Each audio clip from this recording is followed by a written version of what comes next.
Unforgettable, that's what you are. Unforgettable, though near or far, like a song of love that clings to me. My favorite memory of Professor Lofflin is a reoccurring memory. It would happen every day before class. He'd come into the room, he'd set down his coffee mug, and he'd always open up his pocket watch, and I just always looked forward to that. So in that class in communication ethics and law, we did a mock trial, and I was a lawyer for one of the sides, and it was one of the most nerve-wracking things I've ever done. Lofflin, at one point in time, he wrote on a little sticky note and put it over on my piece of paper that says, "That was fantastic." And then later on, he gave me another little sticky note that says, "I would love to be your editor," which was one of the best things I've ever received from him or from anyone in general. There was another time when he pulled me aside again. He always pulls me aside, and it seriously boosts my day so much.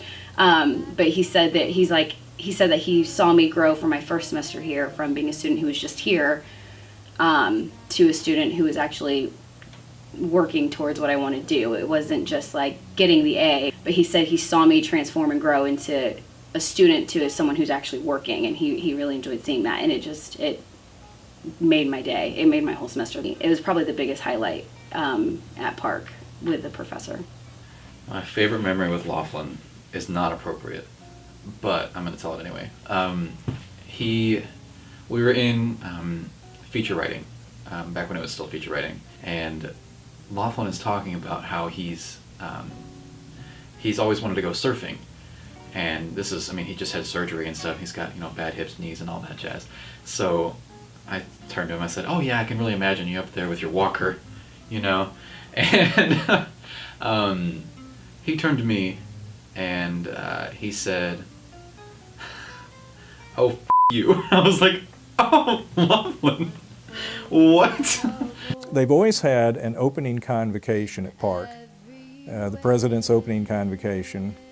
And so I was hired just the day before the fall faculty conference, and soon after that was the convocation.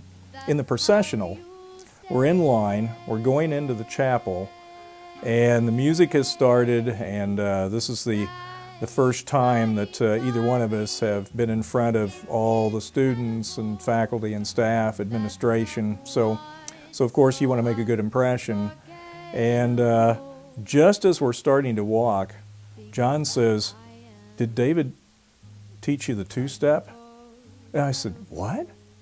And he said, yeah, you got to do the two-step to go into the processional." And I said, "No." And so I'm not normally naive, but his timing was exquisite. And so I went through several seconds of terror, thinking that there was some complicated two-step that I had to do to get up to the front of the chapel, and of course that was not the case. But now for 33 years, in every processional that I'm in at the university, I think about that damn two-step.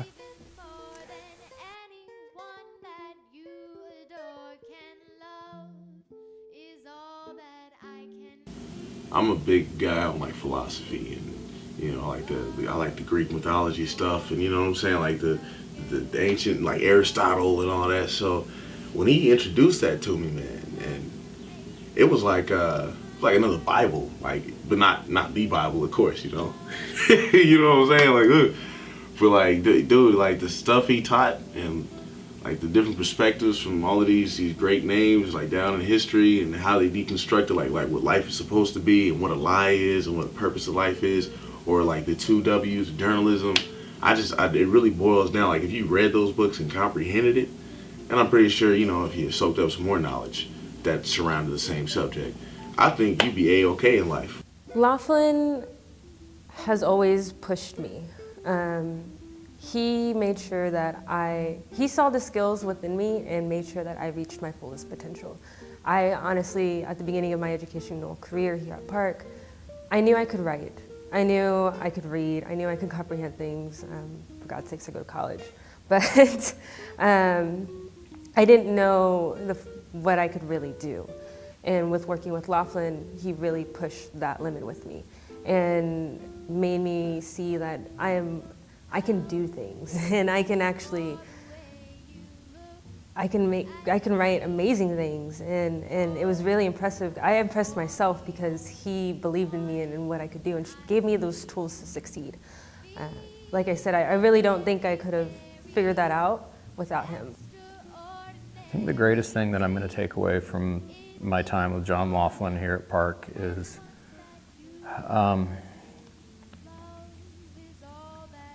really, there's a lot of different things, but I think the one that I really come down to is just how to be insanely curious about everything.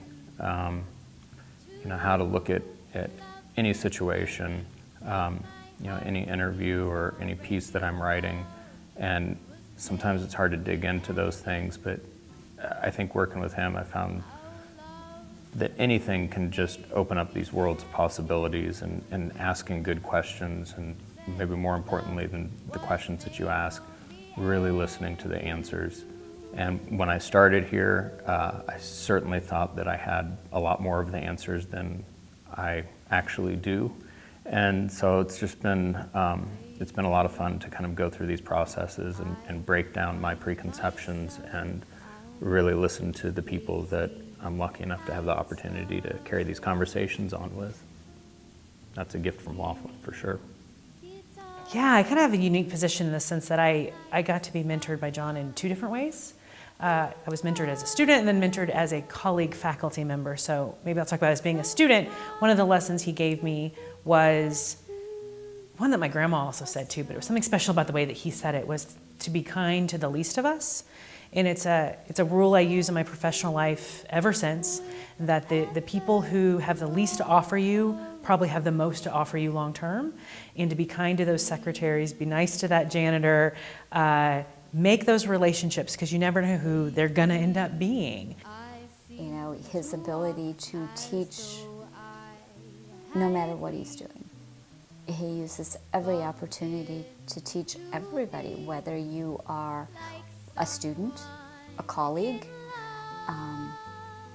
someone who's visiting. He uses every moment. He makes everything a teachable moment. Lofflin is both stability and instability at the same time. Lofflin is kind of that stabilizing influence in the department. He's warm most of the time, kind of shy, actually, which I think he shares with Noe. And doesn't share with me. I don't think I'm shy. But he's that stability. Like, he remembers, he knows the history of the university, and he can tell us, oh, that's not going to work because X, Y, Z. So he is that stability, and I think we're really going to miss him next year. I am not looking forward to a year without Lofflin. One piece of advice that I still use to this day came when I told Mr. Lofflin that I was nervous to call someone about a story. And he said, they're just another piece of lettuce.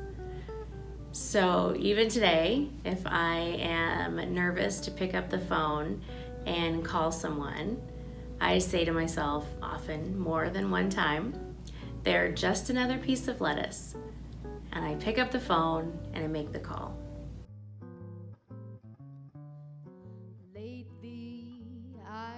I think that the impact that Lofflin's wisdom has had on me is the most meaningful thing that I've learned from him over the years. He always has brought such light to dark situations, I think, in the most interesting ways. It wouldn't be, like, oh, cheer up. It would just be a lesson that I have learned from each experience I've had over the past few years.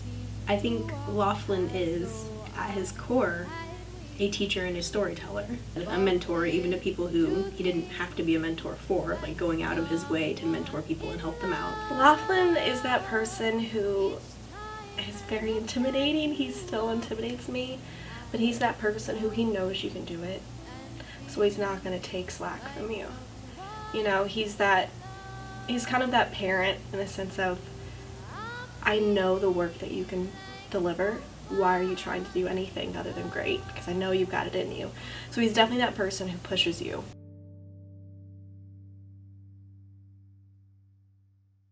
Thank you for looking out at a sea of acorns, but seeing a forest of oak trees. I've dealt with a lot of goodbyes in my time, but sometimes some goodbyes hurt more than others.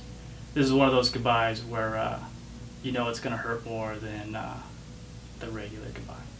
So farewell, safe travels, and hopefully we'll see each other in the future. Professor, we're all gonna miss you. We all love you like a father/grandpa. And I hope your softball career goes as best as it can. Hope you play into your 90s. Hope it goes well for you.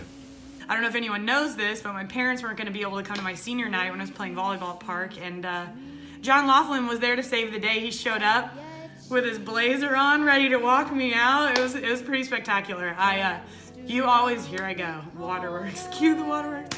You always went above and beyond the call of just being a college professor, and for that I'm forever grateful to you. You always made me feel welcome, and you always explained things to where everyone would understand, not just the smart kids in your class. I was the smart kid. But seriously, I know you're gonna dominate retired life just like you dominated being a professor and you dominated being a journalist. You're just a beautiful human being and a beautiful soul, and I'm lucky to have got to sit through plenty of your lectures. You're wonderful, and I appreciate you, and I wish I could articulate more about how much I care about you as a human being and how thankful I am to have crossed your path, and I hope someday we get to see each other again. So thank you again, and enjoy retired life.